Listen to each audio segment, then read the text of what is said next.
اب دیکھو نام دو طرح کے ہوتے ہیں، ایک ہوتا ہے ذاتی نام اور ایک ہوتے ہیں صفاتی نام۔ ذاتی نام مثلا یہ قاری صاحبین کا ایک ذاتی نام ہے، ذاتی نام عام طور پہ ایک ہی ہوتا ہے جس سے پہچان ہوتی ہے، صفاتی کئی نام ہوتے ہیں۔ اسی طرح رب ذوالجلال کے صفاتی نام سب سے زیادہ ہیں، جو جتنی بڑی شان والا ہو اس کے صفاتی نام بھی اتنے ہی زیادہ ہوتے ہیں۔ اب ایک فقط قرآن کا حافظ ہو تو اس کا ایک صفاتی نام بن جائے گا حافظ صاحب، اور اگر وہ تجوید و قرات کے ساتھ قرآن پڑھے تو اسے کہا جائے گا قاری صاحب۔ پھر اگر وہ عالم بن جائے تو اسے عالم صاحب بھی کہا جائے گا، اگر مزید پڑھے مفتی بن جائے تو اس کا ایک نام مزید بڑھ جائے گا، اسے مفتی کہا جائے گا، مزید اگر پڑھے محدث بن جائے تو اسے محدث کہا جائے گا۔ اسی طرح جتنے وہ جو ہے وہ مقامات طے کرتا جائے گا صفاتی نام بڑھتے جائیں گے۔ تو خالق کائنات جل جلالہ نے اس مقام پر رسول اللہ صلی اللہ تعالی علیہ وسلم کا ذاتی نام نہیں، جو صفاتی نام تھا، آپ کا وصف عبدیت، اللہ نے وہ بیان کر کے معجزہ معراج کا ذکر کیا اور بتایا لوگوں نام سے تو ہر کوئی جاننا چاہتا ہے، کمال اس میں ہے کہ کوئی کام سے جانا جائے۔ نام سے اگر نام لے دیا جاتا، پاک ہے وہ ذات جس نے محمد صلی اللہ علیہ وسلم کو سیر کرائی، تو فوراً تعارف ہو جاتا کہ جن کی بات ہو رہی ہے۔ نام سے ہر کوئی جانا جاتا ہے، کمال یہ ہے کہ کوئی کام سے جانا جائے۔ تو رب ذوالجلال نے نام ذکر نہیں کیا، اللہ نے وصف بیان کیا اور قیامت تک کے لیے اس حقیقت کو واضح کر دیا کہ جب تک معجزہ معراج کا ذکر ہوگا، جب بھی یہ آیت پڑھی جائے گی، پڑھتے پڑھتے بھی عبدی ہی پہ میری مخلوق پہنچے گی تو ذہن میں اور عبدوں کا خیال نہیں آئے گا، ذہن میں فوراً آمینہ کا نام آئے گا کہ یہ مقام تو حضرت موسیٰ کو نہیں ملا تھا، وہ تمنا کرتے رہے، جس نے راتوں رات لامکاں پہ جا کے یہ کام کیا ہے، رب کو دیکھا ہے، وہ آمینہ کے لال کے سوا کوئی کر ہی نہیں سکتا۔ اس لیے اللہ نے نام ذکر نہیں کیا، فرمایا نام سے تو سارے جانے جائیں گے، لیکن قیامت تک میرے محبوب کا یہ کمال ایسا ہے، اگر ابد سے بھی بیان کر دوں تو ذہن کسی اور طرف نہیں جائے گا، ذہن میں فوراً میرا محبوب ہی جائے گا۔ اس لیے خالق کائنات جل جلالہ نے اپنے محبوب صلی اللہ تعالی علیہ وسلم کا وصف عبدیت ذکر کیا۔ پھر سوال ہوتا ہے کہ اگر وصف ہی ذکر کرنا تھا تو خالق کائنات جل جلالہ کوئی بڑا وصف ذکر کر دیتا۔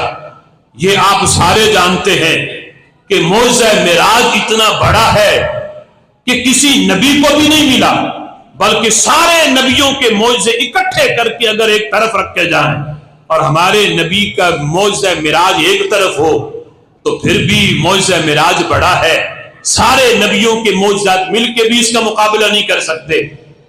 تو یہ قانون ہے کہ جب کسی کو انعام بڑا مل رہا ہو تو اس کے بڑے وصف کو ذکر کیا جاتا ہے۔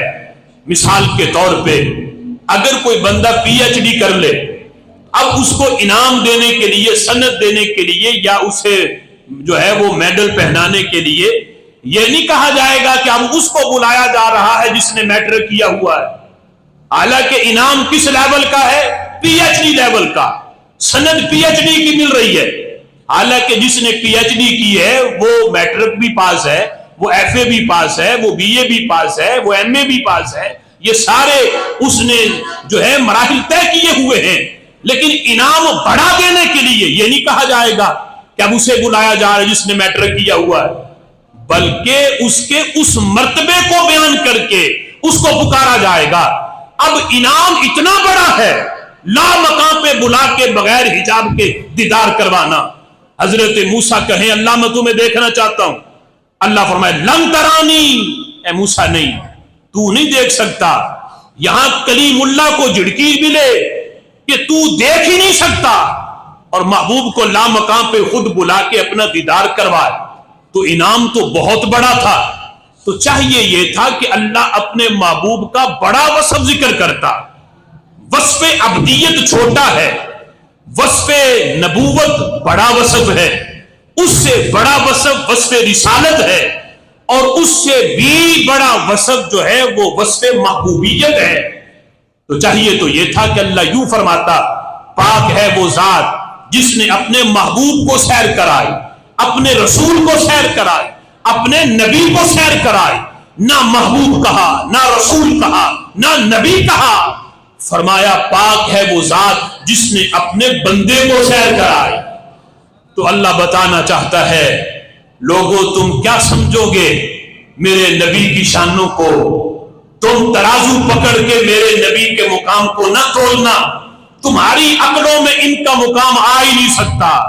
میرے محبوب نے تو صدیق اکبر سے فرما دیا تھا، اے ابو بکر سن، میری حقیقت کو میرے رب کے سوا کوئی جان ہی نہیں سکتا. میں کیا ہوں؟ حضرت حلیمہ سعدیہ کی بکریاں چراؤں. تم صرف میرے اس حیثیت کو نہ دیکھو، جبریل کے آگے آگے لا مقام پہ جاتے ہوئے بھی دیکھو، یہ حیثیت بھی دیکھو. جہاں جبریل آ کے کہے میں نہیں جا سکتا، وہاں میرا محبوب کہے جبریل تو نہیں جا سکتا، آگے کی راہیں اللہ نے بنائی ہی میرے لیے.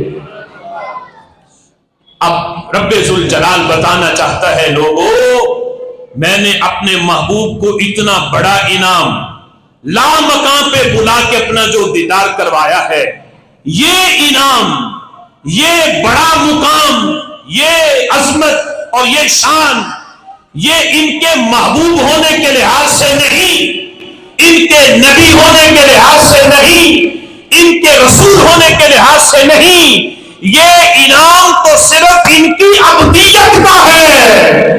جن کی عبدیت کا انعام اتنا بڑا ہے تو سوچو ان کی محبوبیت کا انعام کتنا بڑا ہوگا.